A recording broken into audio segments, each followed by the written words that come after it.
गेंदबाजों और बल्लेबाजों के दमदार परफॉर्मेंस के साथ साथ महेंद्र सिंह धोनी की रणनीति के सामने गुजरात टाइटंस की टीम ने टेके घुटने, चेन्नई ने जीता मैच। नमस्कार दोस्तों, स्वागत है आपका एक बार फिर हमारे चैनल में।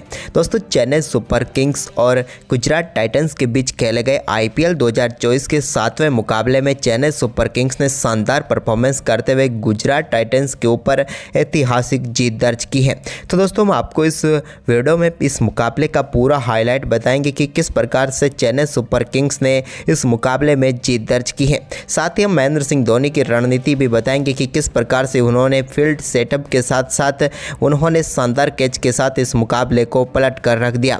तो दोस्तों, बताएंगे पूरा हाईलाइट, लेकिन उससे पहले आप भी महेंद्र सिंह धोनी की टीम के शानदार परफॉर्मेंस को देखकर खुश हैं तो इस वीडियो को लाइक जरूर कर दें और साथ ही साथ चैनल पर नए हैं और अभी तक हमारे इस चैनल को सब्सक्राइब नहीं किया तो चैनल को सब्सक्राइब करके बेल आइकन जरूर दबा लें।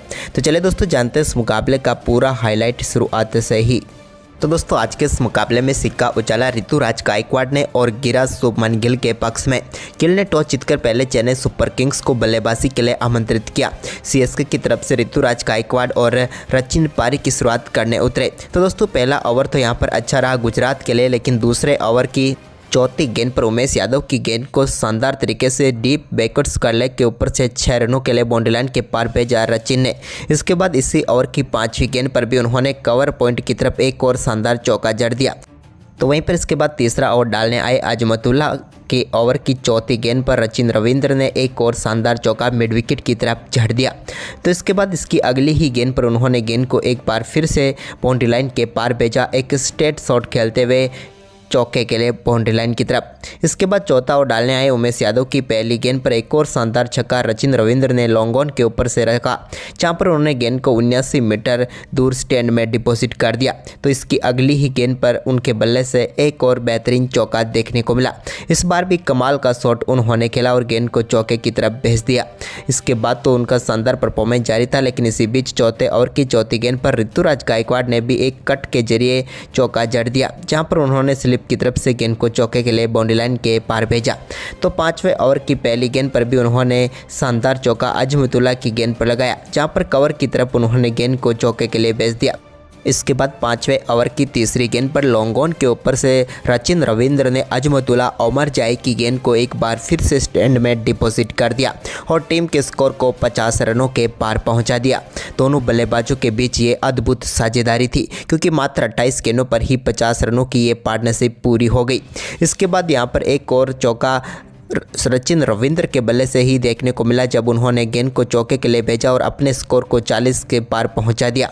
इसके बाद गेंदबाजी करने आए राशिद खान के 6ठे ओवर की पहली गेंद पर एक शानदार चौका एक बार फिर से कवर की तरफ लगाने में कामयाब हुए रचिन रविंद्र और टीम के स्कोर के साथ साथ अपने अर्धशतक की तरफ भी वो आगे बढ़ रहे थे। लेकिन तभी 6ठे ओवर की दूसरी गेंद पर राशिद खान ने उनको स्टंपिंग आउट करवा कर पेविलियन भेज दिया और पहली सफलता गुजरात टाइटंस की टीम को दिला दी। लेकिन यहाँ पर दोस्तों, काफ़ी शानदार बल्लेबाजी करते हुए रचिन रविंद्र 20 गेंदों पर 46 रनों की पारी खेलकर पेविलियन लौटे। इसके बाद 6ठे ओवर की आखिरी गेंद पर ऋतुराज गायकवाड़ ने भी राशिद खान की एक गेंद पर एक और चौका लगाकर स्कोर को 69 रनों तक पहुंचा दिया पावर प्ले की समाप्ति तक। लेकिन पावर प्ले की समाप्ति के बाद 8वें ओवर की दूसरी गेंद पर एक बार फिर राशिद खान की गेंद को शानदार चौके के लिए भेज दिया बाउंड्री ड्रॉप की तरफ ऋतुराज गायकवाड़ ने। तो इसके बाद अजिंक्य रहाणे और दोनों बल्लेबाजों ने मिलकर कमाल की रनिंग बिटवीन द विकेट दिखाई, जहां पर दोनों ने 4 रन एक गेंद पर दौड़कर पूरे कर लिए और टीम के लिए शानदार तरीके से स्कोर को आगे बढ़ाया। इसके बाद 10वें ओवर डालने आए स्पेंसर जॉनसन की गेंदबाजी में भी ऋतुराज गायकवाड़ ने अपना दम दिखाया और उनकी पहली गेंद को डीप मिड विकेट के ऊपर से छक्के के लिए स्टैंड में डिपॉजिट कर दिया। तो वहीं पर दोस्तों, ओवर की आखिरी गेंद पर भी उनके बल्ले से एक और शानदार चौका देखने को मिला। इस बार उन्होंने लॉन्ग ऑफ की तरफ गेंद को चौके के लिए बाउंड्री लाइन के पार भेजा। इसके बाद दोस्तों, 11वें ओवर की पहली गेंद पर साई किशोर ने अजिंक्य रहाणे को स्टंपिंग आउट करवा कर पेविलियन भेजा और एक और झटका चेन्नई को लगा। अजिंक्य रहाणे 12 गेंदों पर 12 रन बनाकर पेविलियन लौटे। वो आज ज़्यादा कुछ खास नहीं कर पाए।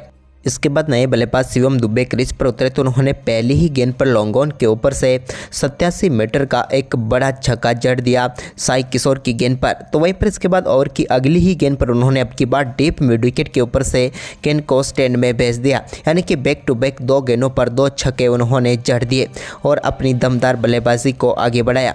इसी बीच 13वें ओवर की तीसरी गेंद पर स्पेंसर जॉनसन ने यहां पर पेविलियन भेजा कप्तान ऋतुराज गायकवाड़ को, जो कि अपने अर्धशतक से सिर्फ 4 रन दूर थे, लेकिन तभी बड़ा शॉट खेलना चाहते थे, लेकिन बल्ले का अंदरूनी किनारा लेकर गेंद सीधे चली गई रिद्धिमान शाह के हाथों में और 36 गेंदों पर 46 रन बनाकर ऋतुराज गायकवाड़ पेविलियन लौटे। इसके बाद 14वें ओवर की चौथी गेंद पर मिचेल के बल्ले से एक रिवर्स स्वीप के जरिए अच्छा चौका देखने को मिला। इसके बाद 14वें ओवर की आखिरी गेंद पर राशिद खान की गेंद को शिवम दुबे ने एक बार फिर से लॉन्ग ऑन के ऊपर से स्टैंड में डिपॉजिट किया और एक और छक्का जड़ दिया। तो वहीं पर इसके बाद 15वां ओवर डालने आए स्पेंसर जॉनसन की चौथी गेंद पर चौका देखने को मिला शिवम दुबे के बल्ले से। तो वहीं पर ओवर की 5वीं गेंद जो कि शॉर्ट गेंद डाली थी, लेकिन इस पर भी अद्भुत शॉट खेलते हुए लॉन्ग लेग के ऊपर से गेंद को 6 रनों के लिए एक बार फिर से स्टैंड में डिपॉजिट कर दिया शिवम दुबे ने। इसके बाद तो शिवम दुबे का दमदार परफॉर्मेंस जारी रहा और उन्होंने मोहित शर्मा के ओवर में भी एक शानदार चौका जड़ा जब उन्होंने गेंद को फाइन लेग की तरफ चौके के लिए भेजा। इसके बाद मिचेल ने भी दूसरे छोर से थोड़ा साथ जरूर दिया और एक और चौका उन्होंने भी स्पेंसर जॉनसन की गेंद पर लगाया, लेकिन तभी यहाँ पर 18वें ओवर की दूसरी गेंद पर शिवम दुबे ने एक और छक्का यहां पर जड़ दिया मोहित शर्मा की गेंद पर लॉन्ग ऑफ के ऊपर से और दोनों बल्लेबाजों के बीच 29 गेंदों पर एक और 50 रनों की शानदार पार्टनरशिप पूरी हो गई। इसके बाद तो शानदार परफॉर्मेंस करते हुए 18वें ओवर की आखिरी गेंद पर 2 रनों के साथ अपना बेहतरीन अर्धशतक मात्र 23 गेंदों पर ही पूरा कर लिया शिवम दुबे ने। लेकिन अर्धशतक के बाद वो एक और बड़ा शॉट खेलना चाहते थे, लेकिन यहाँ पर उनसे गलती हुई और वो सीधे कैच थमा बैठे विजय शंकर को और 51 रनों की शानदार पारी खेलकर वो पेविलियन लौटे। इसके बाद समीर रिजवी क्रीज पर उतरे तो उन्होंने आते ही पहली गेंद पर राशिद खान की गेंद को स्टैंड में डिपॉजिट किया बैकवर्ड स्क्वायर लेग के ऊपर से और अपने पहले ही मुकाबले में पहली गेंद पर शानदार छक्का जड़ दिया। इसके बाद ओवर की आखिरी गेंद पर भी उनके बल्ले से एक और शानदार छक्का देखने को मिला राशिद खान की ही गेंद पर और 2 बेहतरीन छक्के उन्होंने जड़े। इसके बाद 20वें ओवर की तीसरी गेंद पर समीर रिजवी को यहां पर पेविलियन भेजा मोहित शर्मा ने डेविड मिलर के हाथों कैच करवाकर उन्होंने 6 गेंदों का सामना किया और 14 रनों की शानदार पारी खेलकर वो पेविलियन लौटे। इसके बाद दोस्तों रविंद्र जडेजा ने 20वें ओवर की 5वीं गेंद पर एक और शानदार चौका लगाया, लेकिन इसके बाद आखिरी गेंद पर मिचेल रनआउट होकर पेविलियन लौटे। लेकिन यहां पर 206 रनों का विशाल स्कोर खड़ा किया चेन्नई सुपर किंग्स ने। वहीं पर दोस्तों इस लक्ष्य का पीछा करने उतरी गुजरात टाइटंस के लिए पहले ओवर की आखिरी गेंद पर एक शानदार छक्के के साथ बेहतरीन आगाज किया शुभमन गिल ने, जहां पर उन्होंने सामने की तरफ गेंद को छक्के के लिए भेज दिया। इसके बाद दोस्तों दूसरे ओवर की पहली गेंद पर मुस्तफिजुर के गेंद पर शानदार चौका मिड ऑफ की तरफ लगाने में कामयाब हुए रिद्धिमान शाह। तो वहीं पर इस ओवर की 5वीं गेंद पर भी उन्होंने गेंद को एक बार फिर से बाउंड्री लाइन के पार भेज दिया। तो वहीं पर इसके बाद तीसरा ओवर डालने आए दीपक चहर की 2 गेंदों पर 2 बेहतरीन चौके यहां पर रिद्धिमान शाह ने लगाए, लेकिन दोस्तों इसी ओवर की 5वीं गेंद पर दीपक चहर ने शुभमन गिल को LBW आउट करके पेविलियन भेजा। यहां पर रिव्यू जरूर लिया था, लेकिन बिल्कुल हिटिंग हो रही थी गेंद और रिव्यू भी गंवाया और अपना विकेट भी गंवाया यहां पर शुभमन गिल ने। उन्होंने 5 गेंदों का सामना किया और 8 रन बनाकर पेविलियन लौटे। तो इसके बाद दोस्तों 5वां ओवर डालने आए एक बार फिर दीपक चहर, तो उन्होंने इस बार रिद्धिमान शाह को भी तुषार देशपांडे के हाथों कैच करवा कर पेविलियन भेज दिया और दूसरी सफलता चेन्नई सुपर किंग्स को दिला दी। अच्छी बल्लेबाजी जरूर कर रहे थे रिद्धिमान शाह, लेकिन आखिरकार वो भी दीपक चहर का शिकार बन बैठे, जहां पर उन्होंने 17 गेंदों पर 21 रनों की पारी खेली। इसके बाद 6ठे ओवर की दूसरी गेंद पर एक बेहतरीन छक्का विजय शंकर के बल्ले से देखने को मिला डीप मिड विकेट के ऊपर से। तो वहीं पर 7वें ओवर की पहली गेंद पर साई सुदर्शन ने भी रविंद्र जडेजा की गेंद पर एक शानदार चौका लगाया। वहीं पर इसके बाद दोस्तों चेन्नई सुपर किंग्स के लिए 8वां ओवर डेरियल मिचेल डालने आए, तो इस ओवर की तीसरी गेंद पर विजय शंकर के बल्ले का किनारा लेकर गेंद सीधे विकेट कीपर महेंद्र सिंह धोनी की तरफ गई, तो जहां पर उन्होंने एक कमाल की डाइव लगाते हुए बेहतरीन कैच पकड़ लिया। महेंद्र सिंह धोनी की ये अद्भुत डाइव देखने को मिली, तो साथ ही यहाँ पर विजय शंकर की रूप में एक और सफलता चेन्नई को मिल गई।